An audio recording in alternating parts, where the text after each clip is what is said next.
salam sejahtera. Selamat pagi kepada anda di luar sana. Anda sedang menonton Awani Pagi pada jam ini bersama saya Gigi Ahmad dan juga Nur Syazwani Saiful Syam, yang mana kami berdua bersiaran dari rumah, pastinya mengikuti norma-norma baharu. Dan kita tahu juga hari ini merupakan bermulanya Perintah Kawalan Pergerakan. Dalam masa yang sama, perintah darurat atau proklamasi darurat yang kita tahu pengumuman berganda ini telah diumumkan dalam beberapa hari ini bagi 6 negeri untuk PKP dan proklamasi darurat untuk seluruh negara. Tapi pastinya kalau kita lihat apa yang diambil ataupun pengumuman yang dilakukan ini adalah jalan yang diambil untuk mengekang penularan wabak COVID-19 ketika ini. Dan kes COVID-19 dalam negara pun kita tahu setakat Selasa merekodkan jumlah yang paling tinggi, iaitu sekitar 3,309 kes pada Selasa, menjadikan keseluruhannya kes dalam negara kita ini adalah 141,533 kes, Syazwani.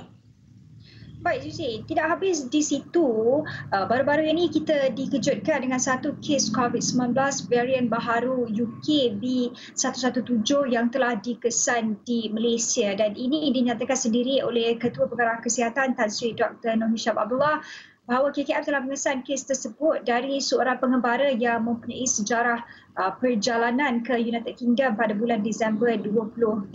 Dan untuk bercakap mengenai situasi varian baharu yang dikenal pasti di negara ini, kita akan bersama dengan pakar dasar kesihatan awam Dr. Koh Swee Keng. Selamat pagi, Doktor. Selamat pagi, Syazwani, Gigi. Ya, selamat pagi. Doktor. Baik, Doktor. Pertama sekali mungkin kita nak memahami bahawa penularan varian baru itu di Malaysia, adakah ia bahaya sehingga kita menyaksikan beberapa negara sebelum ini mencatatkan peningkatan kes yang tinggi susulan varian baharu itu? Syazwani, kemungkinan bahaya tu memanglah sedia ada di dalam dunia ini, tetapi kita boleh tengokkan kemungkinan berapa tahap tinggi ke rendah kemungkinan bahaya tu kita masih tak pasti. Bila saya kata kita tu, maksud saya para penyelidik, para saintis, pakar kesihatan awam dan sebagainya. Kenapa kita tak pasti buat masa sekarang? Kerana varian tu baru ditemui lebih kurang 1 bulan yang lepas, lebih kurang 8 hari bulan Disember tahun lepas di negara United Kingdom. Maka dalam bulan yang lepas ni, para penyelidik, para saintis dan pakar-pakar kesihatan awam dan sebagainya sedang membuat kajian untuk meneliti varian tersebut untuk menentukan berapa tinggi ataupun rendah kemungkinan dia akan membahayakan kesihatan rakyat Malaysia. Tapi kalau kita tengokkan, Syazwani, mutasi ataupun proses untuk virus itu berubah DNA ataupun RNA dia memang kita katakan hakiki. Bukan hakikat. Dia hakikat virus itu dia memang akan bermutasi dan akan berevolusi. Jadi kita tidak terperanjat sangatlah kalau ada mutasi ataupun varian-varian yang baru. Dulu kita pun ada varian D614G yang diumumkan di Malaysia lebih kurang bulan 7 tahun lepas, tetapi varian tersebut tidaklah membahayakan sangat.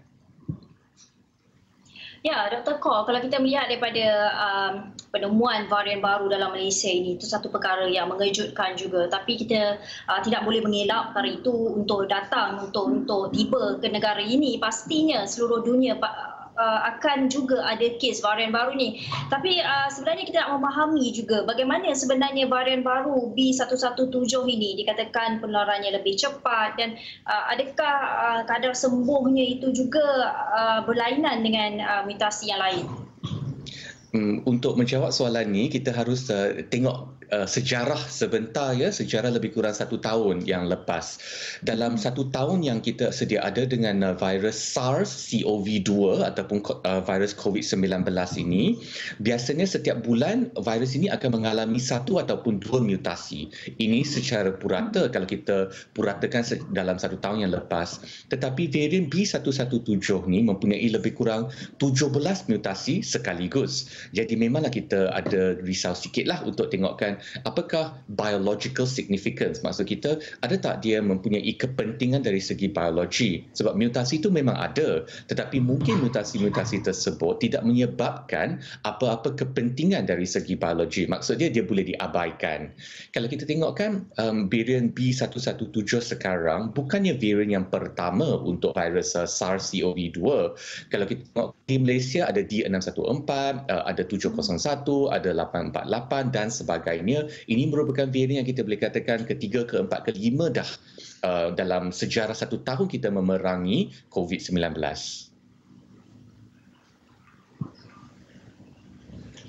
Ya. Ya, doktor.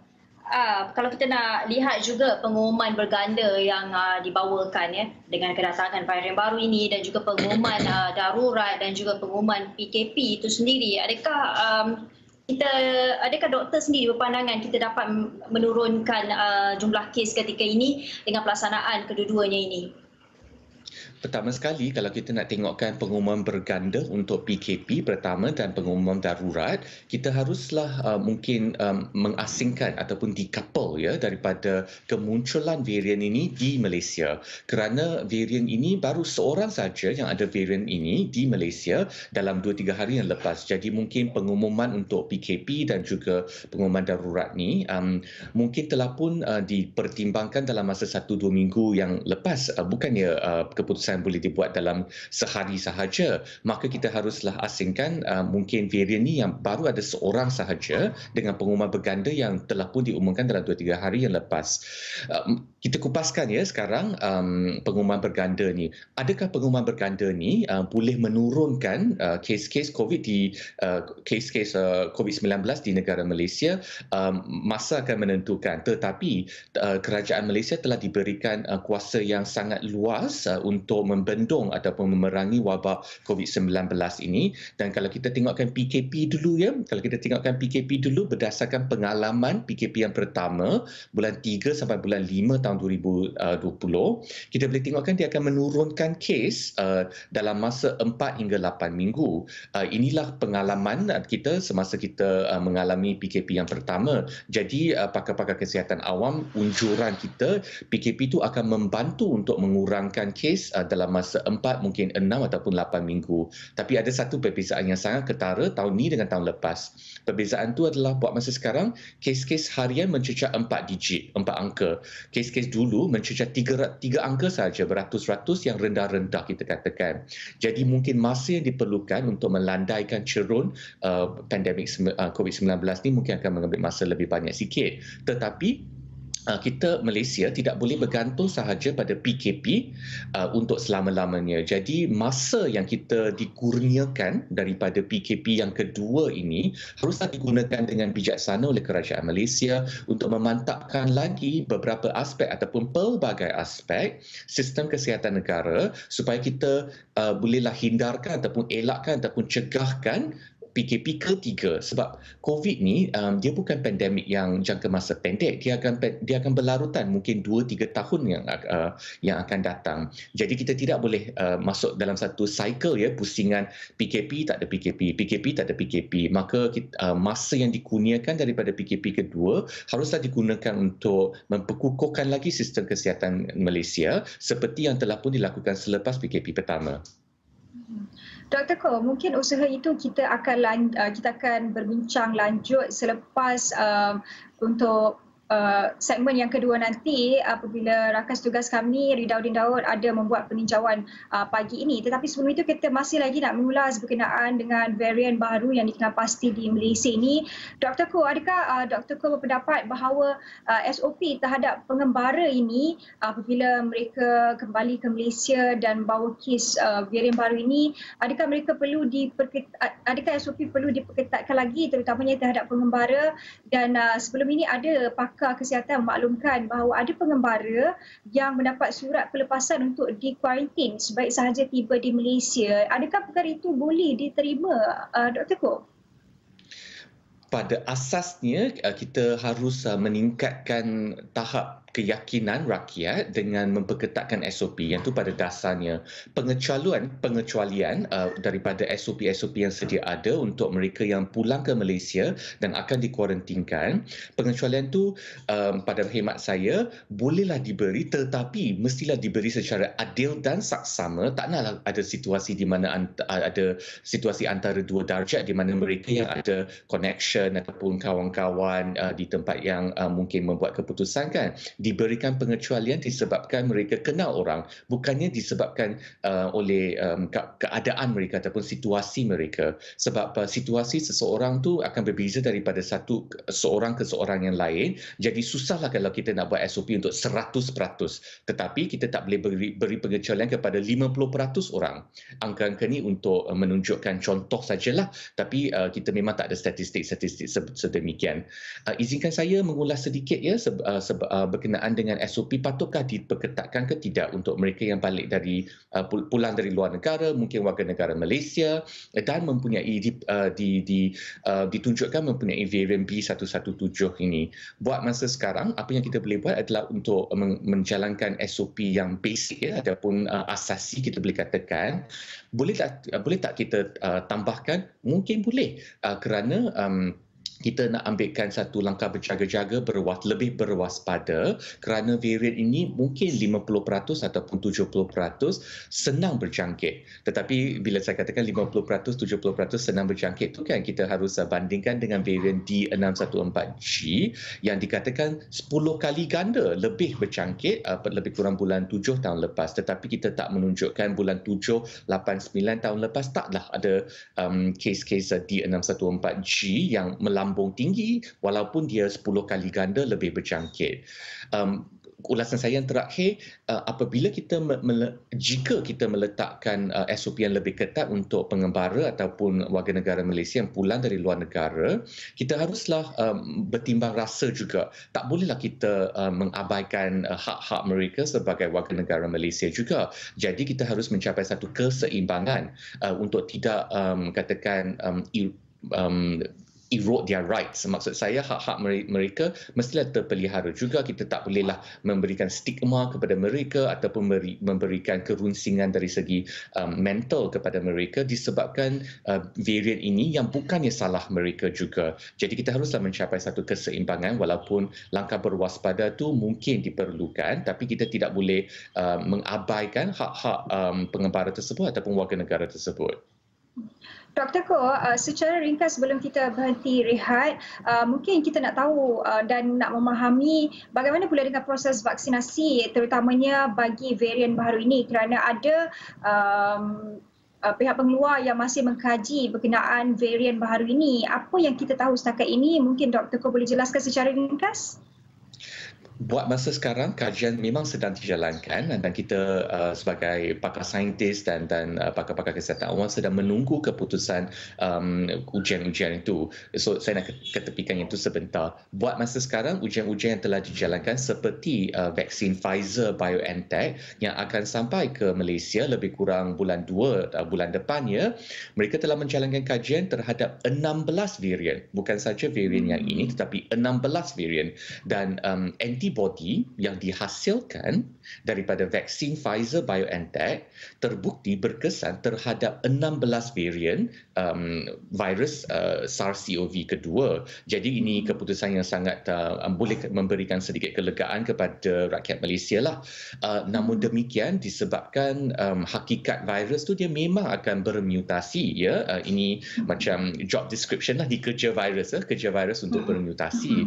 Jadi adakah ada kemungkinan varian ke-17, ke-18 ataupun ke-19 mungkin tidak akan di-cover ataupun dilindungi oleh vaksin Pfizer. Tetapi buat masa sekarang, data yang sedia ada, 16 varian semuanya berjaya dilindungi oleh virus Pfizer-BioNTech.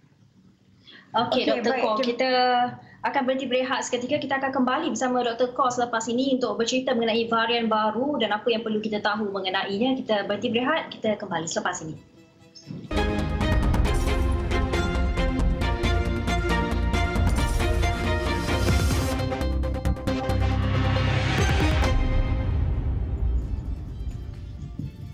Baik, bertemu kembali dalam Awani Pagi bersama saya Nosha Zuani Safusham dan juga rakan penyampai JJ Ahmad. Kami bersiaran dari rumah. Dan seperti semua sedia maklum bahawa hari ini bermulanya Perintah Kawalan Pergerakan ataupun PKP 2.0 dan juga pelaksanaan perintah darurat di seluruh negara. Pastinya pasti ramai yang perlu menyesuaikan diri dengan SOP pergerakan PKP 2.02 ini. Dan rakan tugas kami Ridauddin Daud ada ke lokasi utama sekitar ibu kota untuk melihat bagaimana suasananya. Mungkin Gigi ada perinciannya? Ya, kita akan nak pergi ke rakan tugas kita Ridauddin yang sebenarnya sudah pun pergi ke beberapa kawasan di ibu kota. Adakah Ridauddin bersedia? Okey, Ridauddin, boleh daripada pemerhatian anda sendirilah, bagaimana keadaan di luar sana tu? Adakah ada perbezaan atau jumlah kenderaan juga kita nak tahu ketika ini? Boleh Ridauddin perincikan? Baik, terima kasih rakan setugas yang saya difahamkan bekerja dari rumah hari ini. Baik, saya sekarang berada di Jalan Sungai Besi menghala ke Kuala Lumpur, di mana sebenarnya ingin saya mulakan sebenarnya pada awal 2021 sebenarnya. Tidak sampai 2 minggu kita memasuki 2021. Sebenarnya mungkin ramai tidak menjangkakan bahawa kita akan melalui PKP sekali lagi, atau kali ini dikenali sebagai PKP 2.0, di mana sebelum ini pada 18 Mac 2020 kita melalui PKP fasa 1 ataupun PKP 1.0, di mana kita boleh lihat banyak perkara terjejas sehingga ada yang kehilangan pekerjaan, perniagaan gulung tikar banyak. Jadi seperti yang boleh dikatakan, apabila kita bercakap soal PKP, antara perkara pokok yang dibincangkan pastinya perjalanan merentas daerah ataupun perjalanan merentas negeri, di mana semua orang tahu bahawa pada PKP 1.0 dulu banyak sektor ditutup. Boleh dikatakan seluruh negara ditutup secara prosesnya. Namun untuk PKP 2.0 ini ada beberapa sektor, terutamanya sektor ekonomi perlu seperti penghilangan dan pembuatan, pembinaan, perkhidmatan, perdagangan dan pengedaran serta perladangan dan komuniti dibenarkan untuk beroperasi.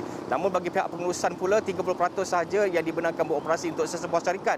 Jadi itu antara perkara yang sebenarnya menjadi topik perbincangan hangat warga maya, di mana mereka juga bimbang sekiranya PKP ini dilaksanakan, bagaimana dengan pekerjaan mereka, bagaimana mereka ingin merentas daerah dan bagaimana untuk mereka merentas negeri. Kerana kita semua tahu bahawa sebenarnya di Kuala Lumpur ada juga mereka yang bekerja di Kuala Lumpur tapi menetap di Seremban Negeri Sembilan dan juga menetap mungkin di belah-belah Selangor. Jadi apabila ingin melakukan perjalanan ke tempat kerja, mereka bukan saja perlu merentas daerah, tapi juga mereka juga perlu merentas negeri.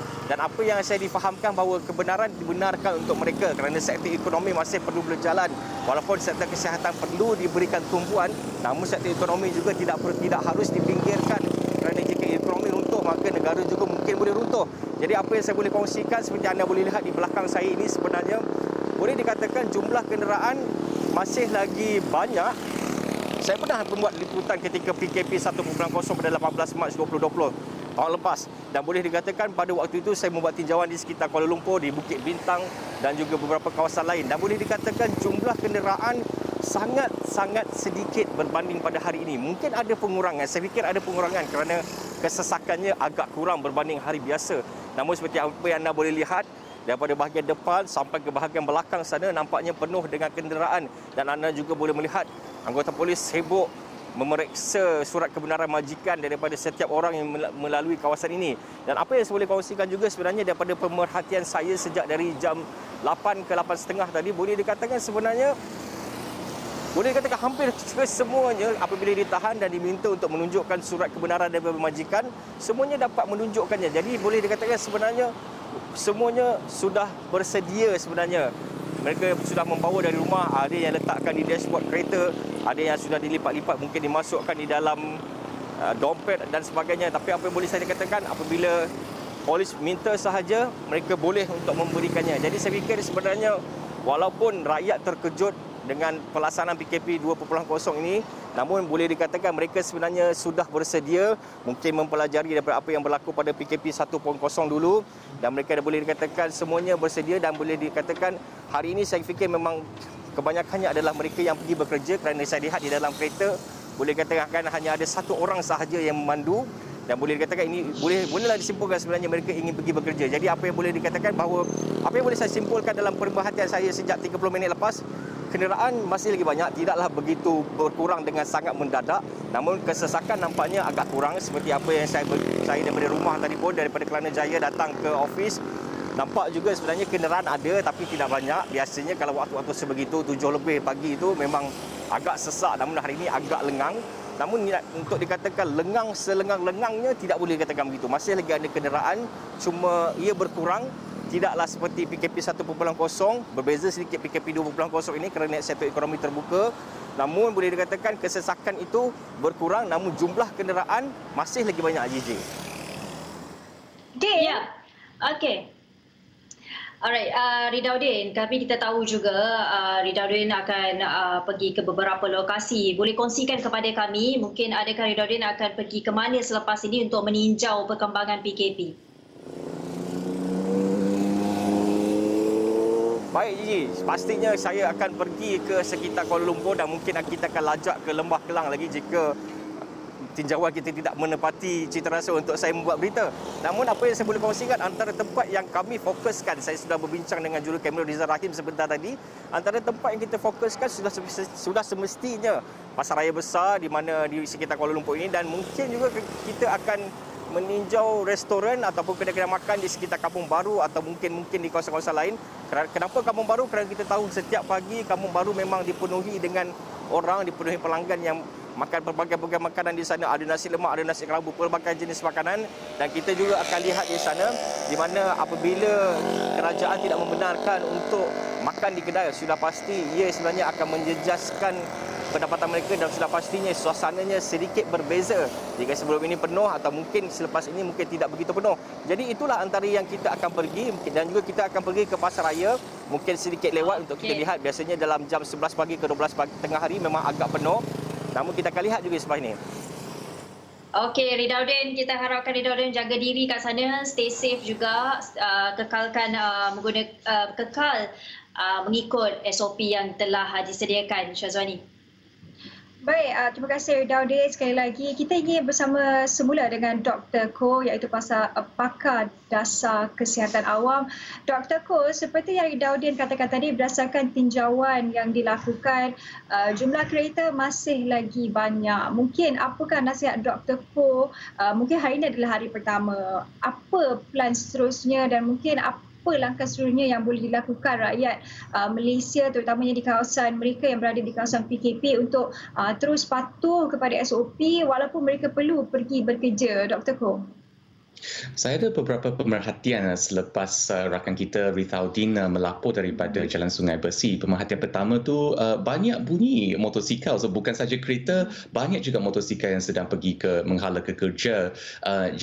Pemerhatian saya yang kedua, data yang diperlukan untuk menunjukkan tahap kepatuhan kepada PKP ini bukan saja berunsurkan lalu lintas ya, tetapi juga boleh berunsurkan penggunaan kad touch and go ataupun penggunaan kad kredit dan sebagainya. Dan juga kita boleh tengokkan berapa ramai orang yang keluar ke shopping center ataupun gedung membeli belah dan sebagainya. Jadi semua data-data tersebut boleh dikumpulkan ataupun telah pun sedia ada dan mungkin boleh digunakan oleh pihak kerajaan, digabungkan dengan data MySejahtera katakan, dan boleh memperkukuhkan lagi sistem pengesanan kontak untuk membendung wabak COVID, bukan saja untuk fasa PKP kedua ni tapi juga untuk tahun-tahun yang akan datang.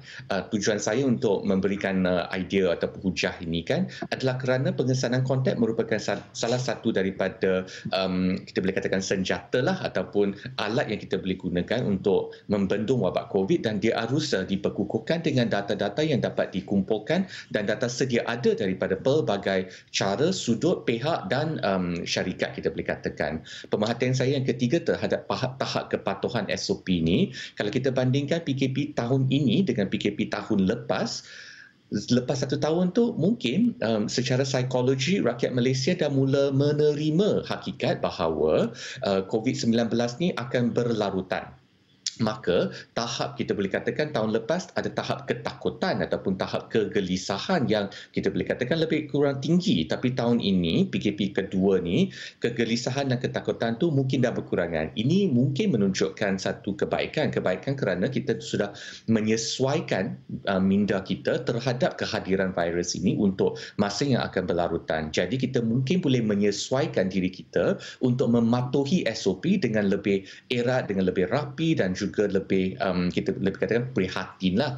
Maksud saya bila saya buat ulasan yang sedemikian adalah untuk mengunjurkan ke depan sedikit. Kalau kita tengokkan masa depan dalam 2-3 bulan, 2-3 tahun yang akan datang, kita harus menyesuaikan diri bahawa virus ini mungkin sedia ada di dalam masyarakat kita, dia tak akan hilang secara magic. Jadi kita haruslah menyesuaikan sekarang minda kita dah sesuai ya, kita faham macam mana kita boleh tangani masalah ini. Cuma apa yang kita perlukan sekarang, tukarkan minda kita, sekarang kita tukarkan tabiat ataupun kelakuan, changing behaviours, maksud saya cara-cara hidup, tata-tata normal dan sebagainya supaya lebih selamat untuk masa yang akan datang. Ya, betul. Dr. Koh, kita juga tak boleh merasakan bahawa pandemik ini merupakan sesuatu pandemik yang akan melanda dunia, dan mengambil langkah berjaga-jaga ketika ini adalah satu perkara yang sangat penting. Tetapi kita nak melihat juga unjuran yang telah diberikan oleh KKM sebelum ini yang mengatakan bahawa dalam sekitar Mac kita mungkin akan mencecah 8,000 kes sekiranya tidak dibendung ketika ini. Dan sekarang sudah diumumkan perintah darurat yang mana hospital-hospital swasta turut mengambil peranan bersama-sama membawa merawat pesakit-pesakit COVID-19. Bagaimana Dr. Koh melihat keadaan ini dengan unjuran 8,000 kes dan juga pelaksanaan darurat dengan hospital swasta juga memainkan peranan ketika ini? Adakah kita boleh menampung jumlah kes 8,000 itu nanti? Banyak soalan, memang kompleks sangatlah. So izinkan kita tengokkan satu persatu ya. Pertama sekali 8,000 kes. 8,000 kes ni kita boleh katakan tinggi jugalah, lebih tinggi berbanding kes-kes yang terdahulu di negara Malaysia. Tapi kalau kita tengokkan di negara-negara lain, mereka pun boleh menunjukkan sampai berpuluh ribu kes juga. Ini bergantung pada jumlah penduduk dan sebagainya lah. Maksud saya, angka kes tu memanglah membimbangkan, tetapi kita tak boleh tengokkan angka kes tu sahaja. Jadi kita mesti tengokkan angka-angka lain ataupun statistik lain seperti jumlah ujian yang dijalankan sehari. Daripada jumlah ujian tersebut, berapa ujian yang positif, apakah tahap penggunaan katil, bukan sahaja katil ICU tetapi katil biasa dan juga katil di pusat kuarantin rendah dan R0 dan sebagainya, untuk satu gambaran yang lebih jelas dan menyeluruh untuk tengokkan keterukan pandemik. Jadi kalau bergantung pada angka kes sahaja mungkin tak cukup menyeluruh. Yang tu ulasan saya yang pertama. Ulasan saya yang kedua berkenaan dengan sistem kesihatan private sector lah yang saya akhiri dengan ulasan ni. Dalam 1 tahun yang lepas, sistem kesihatan private sector ataupun pihak swasta, hospital-hospital swasta, GP, klinik doktor persendirian, GP dan sebagainya telah pun menawarkan beberapa kali kepada kerajaan Malaysia untuk bekerjasama. Jadi mungkin pengumuman darurat ni akan memberikan titik permulaan ya untuk kerjasama tersebut. Kalau kita nak nationalize ataupun menggunakan secara keras bukan hak tapi harta benda pihak swasta, mungkin merupakan satu langkah yang sangat drastik dan mungkin tidak diperlukan, kerana saya rasa pada khidmat saya pihak swasta sedia bekerjasama dengan kerajaan Malaysia. Okey, Dr. Koh, terima kasih atas kesudian Dr. Koh bersama kami pagi ini. Kami kekurangan masa sedikit, tetapi kita akan ulas berkenaan hari pertama PKP dan juga varian baru dari semasa ke semasa. Saya kira itu sahaja masih kita ada untuk pagi ini. Saya Nur Syazwani Saiful Syam. Dan saya Jijah Ahmad. Terima kasih kerana menonton. Bye.